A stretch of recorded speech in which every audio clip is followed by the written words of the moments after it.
요한복음 18장 28절에서 38절, 빌라도 앞에서 자신을 증거하신 예수님이라는 제목의 말씀으로 함께 하나님의 말씀의 은혜를 나누고자 합니다.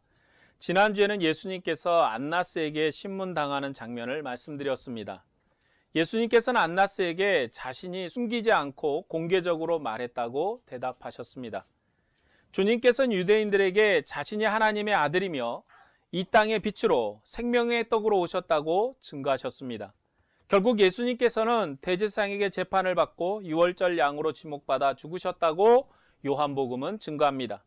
오늘 본문은 예수님께서 빌라도 앞에서 재판을 받으시면서 자신이 진리의 왕이라고 증거하신 것에 강조를 두고 있습니다. 먼저 본문 28절에서 32절의 말씀입니다. 그들이 예수를 가야바에게서 관정으로 끌고 가니 새벽이라 그들은 더럽힘을 받지 아니하고 유월절 잔치를 먹고자 하여 관정에 들어가지 아니하더라. 그러므로 빌라도가 밖으로 나가서 그들에게 말하되 너희가 무슨 일로 이 사람을 고발하느냐. 대답하여 이르되 이 사람이 행악자가 아니었더라면 우리가 당신에게 넘기지 아니하였겠나이다. 빌라도가 이르되 너희가 그를 데려다가 너희 법대로 재판하라. 유대인들이 이르되 우리에게는 사람을 죽이는 권한이 없나이다 하니 이는 예수께서 자기가 어떠한 죽음으로 죽을 것을 가리켜 하신 말씀을 응하게 하려 함이러라. 요한복음은 예수님의 재판과 죽으심을 유월절과 연결시켜서 설명하고 있습니다. 예수님의 죽음이 유월절과 연관되어 있다는 것은 요한복음 19장 14절에 잘 나타나 있습니다. 이날은 유월절 준비일이요 때는 제6시라.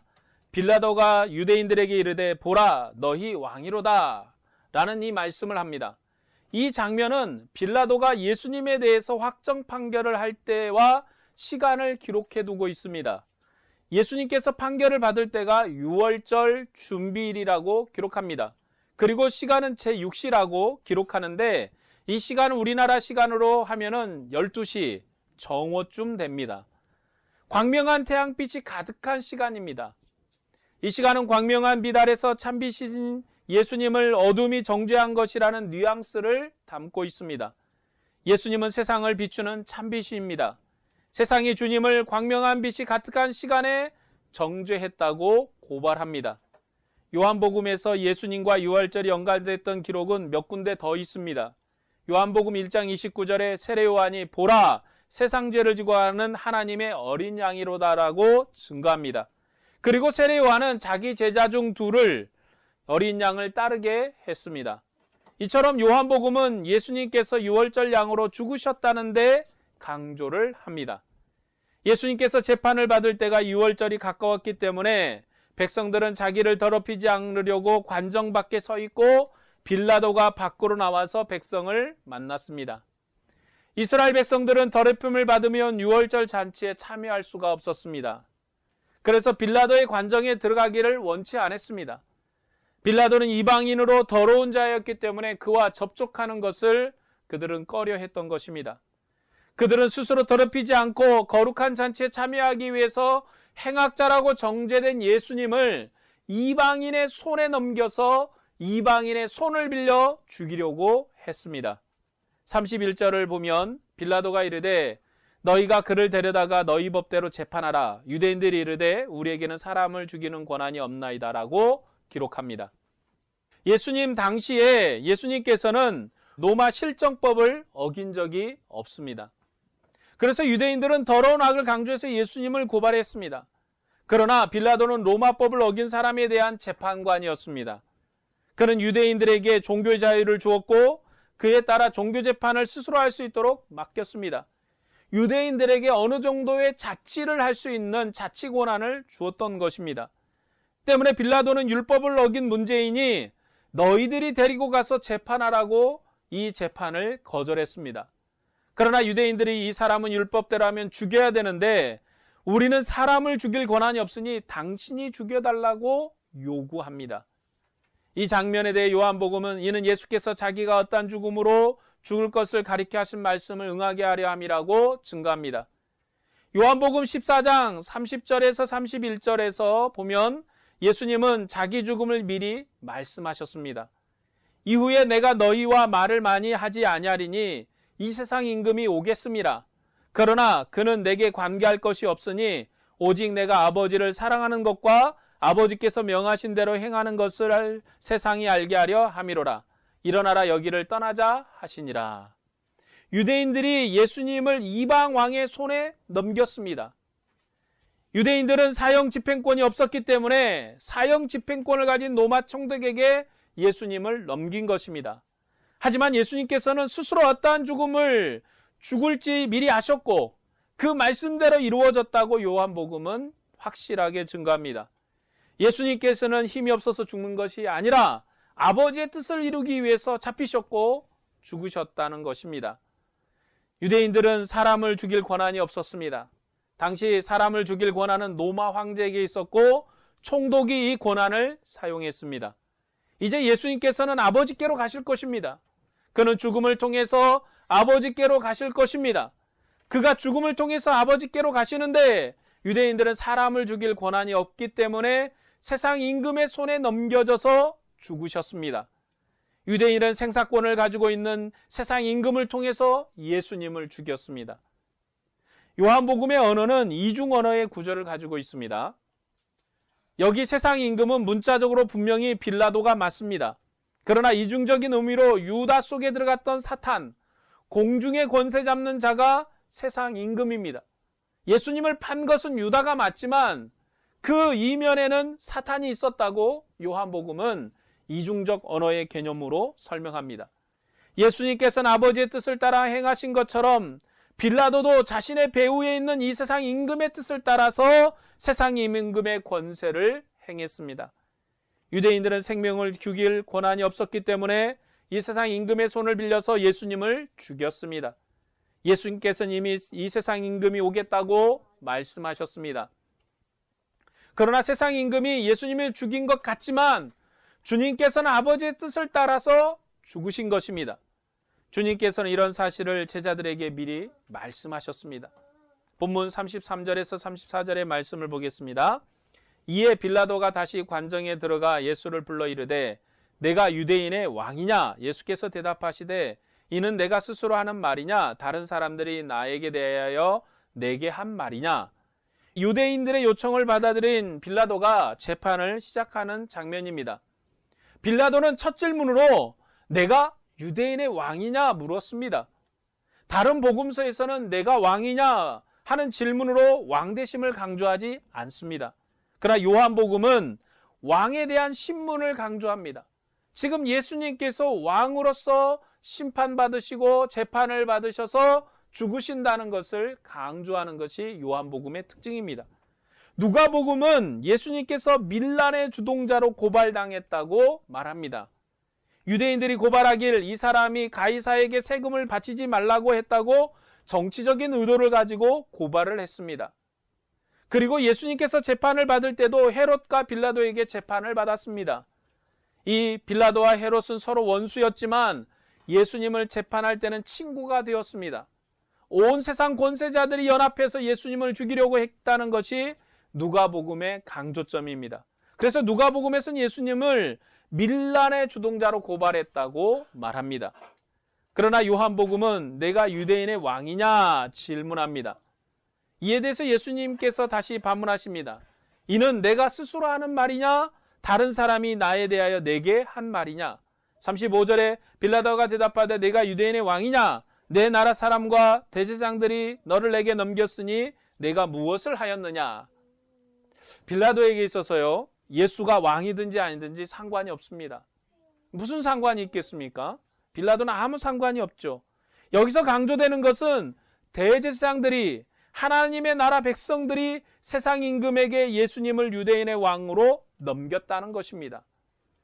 대제사장들이 예수님을 유대인의 왕이라고 빌라도에게 넘겼습니다. 주님께서는 자기 백성들에게 배반을 당해서 빌라도에게 넘겨졌습니다. 과거 이스라엘 백성들이 자기 하나님을 버리고 이방인을 섬기다가 망한 시대와 별반 달라질 것이 없습니다. 그때 유다인들의 그 악함이나 지금 현재 유대인들의 악함이나 별반 다를 것이 없는 것입니다. 이제 예수님께서 자신의 나라를 설명하십니다. 본문 38절의 말씀입니다. 예수께서 대답하시되 내 나라는 이 세상에 속한 것이 아니니라. 만일 내 나라가 이 세상에 속한 것이었더라면 내 종들이 싸워 나로 유대인들에게 넘겨지지 않게 하였으리라. 이제 내 나라는 여기에 속한 것이 아니니라. 이 내용은 요한복음에만 있습니다. 마태복음에서 예수님께서 잡히시던 밤 베드로가 칼을 빼어들 때 칼을 칼집에 꽂으라 하시고 칼로 나라를 세운 사람은 칼로 망한다고 말씀하셨습니다.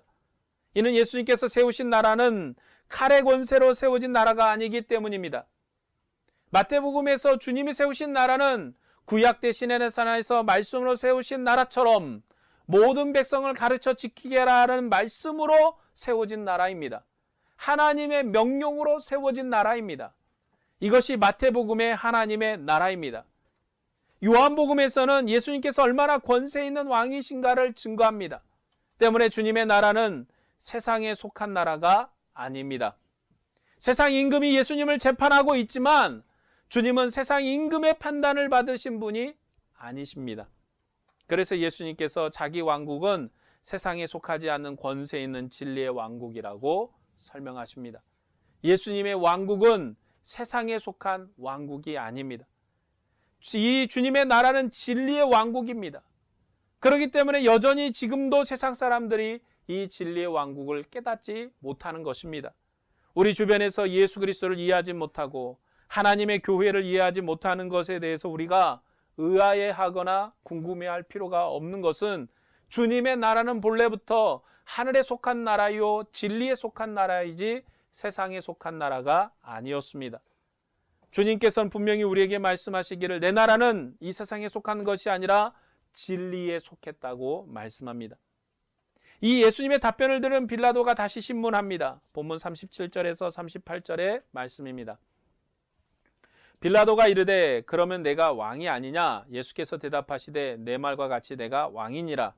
내가 이를 위하여 태어났으며 이를 위하여 세상에 왔나니 곧 진리에 대하여 증언함이로라.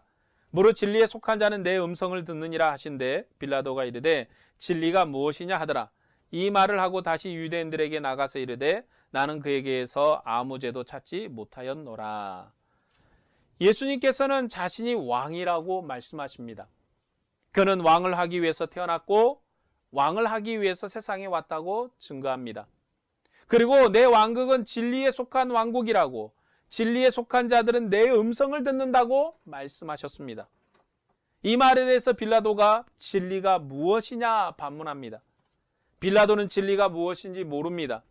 그저 웃음만 나오는 이상한 이야기입니다. 그가 도저히 이해할 수 없는 말입니다. 세상이 이해할 수 없는 말을 하기 때문에 1차 재판은 이렇게 끝이 났습니다. 예수님께서는 이 세상 임금 앞에서 자기 왕국을 증거하셨습니다. 주님께서는 자신은 유대인의 왕이 아니라 진리의 왕이라고 증거하셨습니다. 유대인들은 예수님을 유대인의 왕이라고 빌라도에게 고발했지만 예수님께서는 그들의 왕이 아니십니다. 그들이 주님의 백성이었다면 자기 왕을 보호하고 지켰을 것입니다. 주님의 나라는 이 세상에 속한 것이 아닙니다. 그리고 주님의 백성들은 따로 있습니다. 때문에 예수님을 팔아넘긴 백성들은 주님의 나라에 속한 자들이 아닙니다. 그들이 주님의 백성이 아니기 때문에 광명한 빛으로 자신을 증거하신 예수님을 깨닫지 못하고 죽이려고 했습니다. 그들은 참빛이 왔는데도 어둠을 사랑해서 빛으로 나오지 않았습니다. 그래서 유대인들은 예수님의 백성이 아닙니다. 예수님은 진정한 왕이십니다. 주님은 왕이 되시려고 세상에 오셨습니다. 요한복음에서 하나님 품성에서 독생하신 하나님이 친히 우리 가운데 임하셨다고 증거합니다. 그의 나라는 진리의 왕국입니다. 진리에 속한 자들은 주님의 말씀을 듣습니다. 이전 구약 역사에서 유대인들도 이방 나라와 전쟁하는 하나님의 나라였습니다. 유대 나라는 빛의 나라였지만 이방 나라는 어둠의 왕국이었습니다.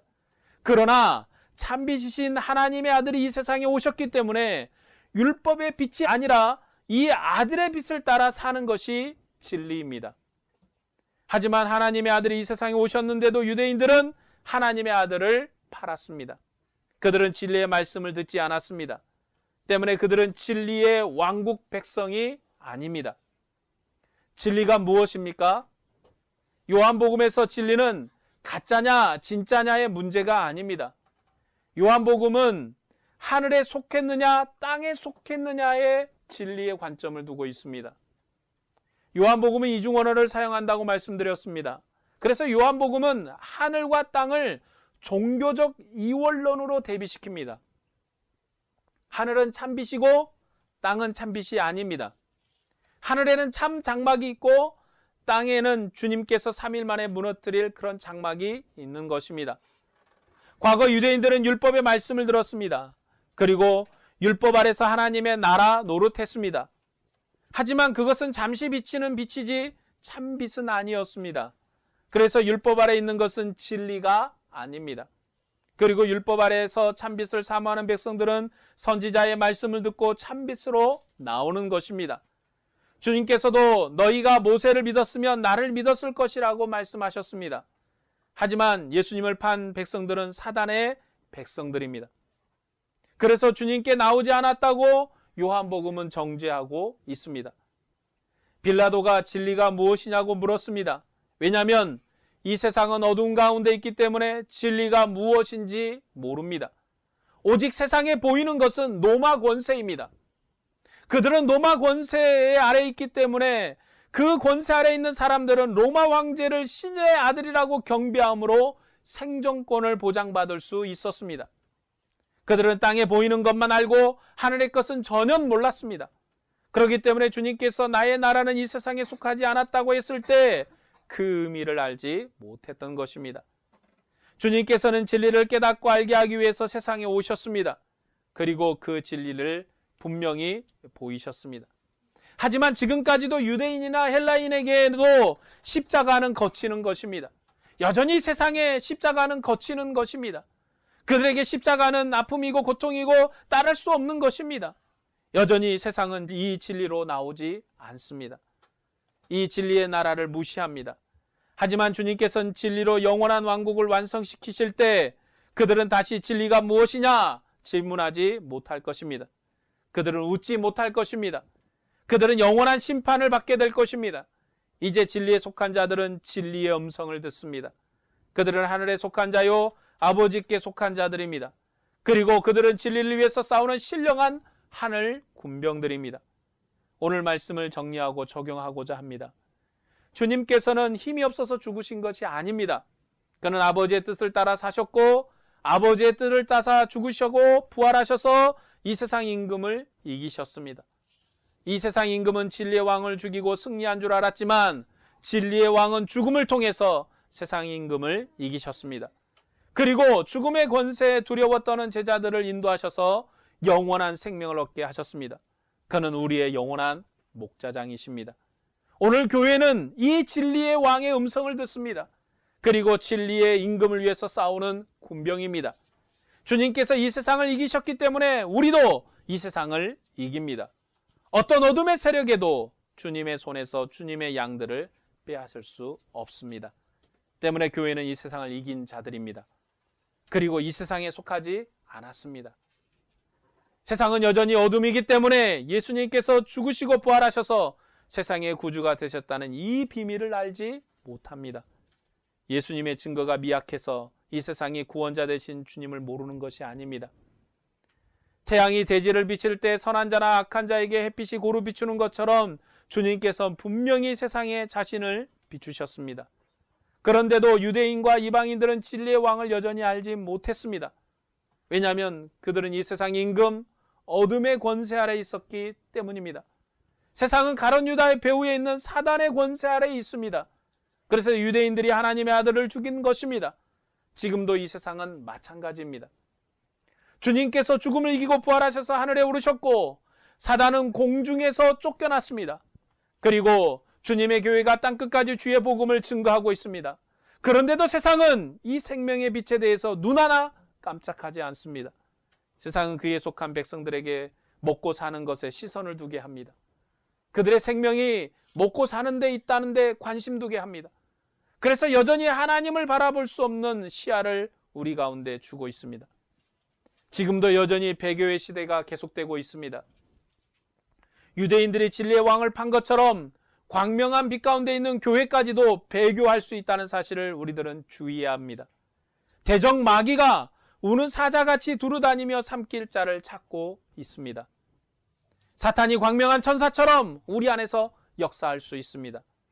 주님께서 오셔서 사단을 불못에 던지기까지 사단은 계속해서 그 일을 할 것입니다. 유대인들이 미혹된 것처럼 교회도 미혹될 수 있습니다. 우리가 주의할 것은 주님을 우리의 왕이라고 고백하면서 실제로 그 고백을 따라 살지 못하는 것입니다. 우리는 스스로 주의하고 항상 주님을 위해서 살아야 합니다. 우리는 세상의 시선을 따르지 않고 주님을 따라 생명을 버리기까지 충성을 다해야 하는 것입니다. 우리 주님께서는 세상의 멸시와 천대를 받으셨고 가시 면류관을 쓰셨습니다. 주님께서 십자가에 죽으신 것은 힘이 없어서 죽으신 것이 아닙니다. 그는 아버지의 뜻을 위해서 죽으셨습니다. 그리고 아버지의 뜻을 이루셨습니다. 이제 세상의 권세 아래서 종노릇하는 자기 양들을 끌어내셔서 다시는 어둠의 권세 아래 살지 않게 하시고 영원한 빛 가운데 살게 하셨습니다. 이제 주님이 우리 안에 영원히 거하십니다. 그리고 우리를 어둠의 권세에 매이지 않게 하시고 진리의 백성으로 살게 하십니다. 주님께서 우리를 하늘군병 삼으셔서 주님의 복음을 증거하게 하셨습니다. 우리들은 아버지의 뜻을 이루기 위해서 증인의 삶을 살아야 합니다. 우리는 진리에 속한 백성이기 때문에 진리의 왕을 위해서 싸워야 합니다. 세상은 우리의 증거를 통해 썩지 않는 영원한 진리의 왕국에서 하나님과 함께 살게 될 것입니다. 진리의 군병으로 복음 전파의 수고를 아끼지 않는 믿음의 백성들이 되시기를 바랍니다. 예수님께서 자기를 드러내고 증거했던 것처럼 부활의 영광을 따라 세상에 복음을 증거하는 주님의 백성들이 되시기를 주의 이름으로 축복합니다. 기도하겠습니다.